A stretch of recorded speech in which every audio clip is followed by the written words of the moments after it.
Have you ever been overwhelmed by the sheer number of OSHA regulations and standards and requirements and laws and things you should do and things you must do and things you shall do? Well, if you've ever felt like that, I'm with you. I've been there. Today, I want to talk about the one OSHA standard you have to know. This is probably the most important OSHA standard there is. Let's talk about it.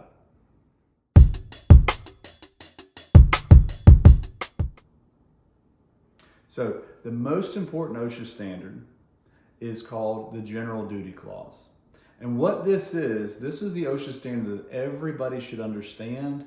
Even your managers should understand this because it's really, really critical to identify hazards and to fix problems. It works in the real world, to put it in simple terms. So what is the General Duty Clause? Well, I'll tell you what, let me read it word for word just so that we get it right. So, the General Duty Clause, this is in the OSHA Act of 1970. You can punch this in your Google machine, it'll bring it right up. It's Section 5 under duties, and it says, each employer shall furnish to each of his employees employment and a place of employment which are free from recognized hazards that are causing or likely to cause death or serious physical harm to his employees.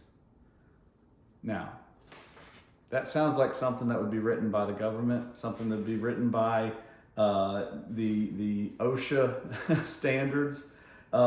It sounds kind of complicated, right? Let me break it down. This is in simple terms. This is the way I understand it. If you're an employer, you're the company, it's your job to furnish to each of the employees employment or a place of employment. That means you have to provide a workplace. You have to provide a company. You have to provide a facility, right? So that's just where you're working.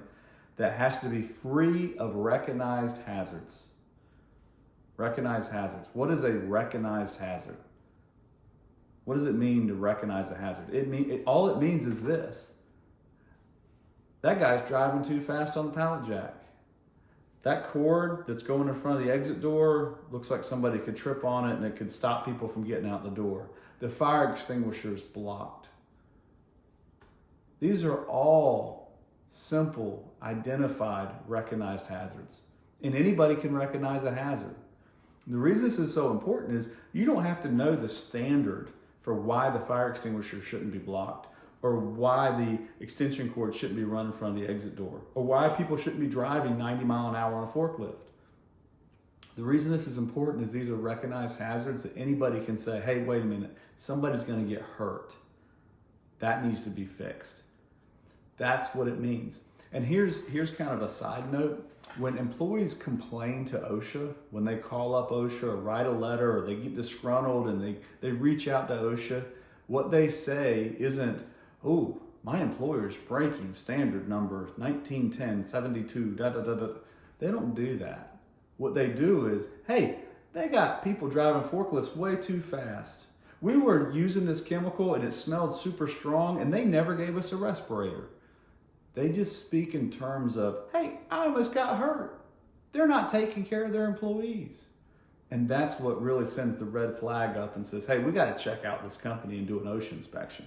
So recognized hazards are critical, and you need to have a way for employees to communicate when they see something that looks like somebody could get hurt. They need to communicate to you, the safety manager, or to their supervisor so that the problem can be identified and fixed. It needs to be corrected the right way. Now, your homework for today, this is really easy. When you go out on the floor, when you go into the production area, when you go in the processing area, look around and say, hey, what could hurt somebody here? What could hurt somebody? And then what could we do to fix it? Now, don't get overwhelmed because you might think, well, gosh, if I walk out there, I'm going to find hundreds of things. Or maybe you're on the other side of the fence and I'm going to walk out there and find nothing. This is a waste of time. The reason this is important is as a safety manager, sometimes you feel like all the weight is on your shoulders. Like, I got to fix every problem out there. You don't have to fix every problem. What you have to do is communicate and get a team so that people are working together. Safety can't be fixed by one person, But if you start the conversation, then you can find the right people to make the corrective actions and to fix the problems. So as an example, if you go out there and you find forklift driving 90 mile an hour, you go and you talk and you go, wait a minute, how are we training our people? How are we holding people accountable? Do we need to put governors in place to slow these lifts down? That's just one example. There's some things that you can fix immediately. I'm going to take the extension cord away from the door. But if you walk away and 2 hours later that extension cord goes right back in place because it was never communicated, you didn't actually fix the problem. You got to get to the root of the problem and find out who put it there, why did they put it there, and how do we get them power where they need power without blocking the door. So again, your homework today, walk out in the facility, look around, figure out what's going to hurt somebody. The general duty clause is the most important standard because it covers everything. This is the big umbrella that covers everything. If it looks unsafe, it is unsafe.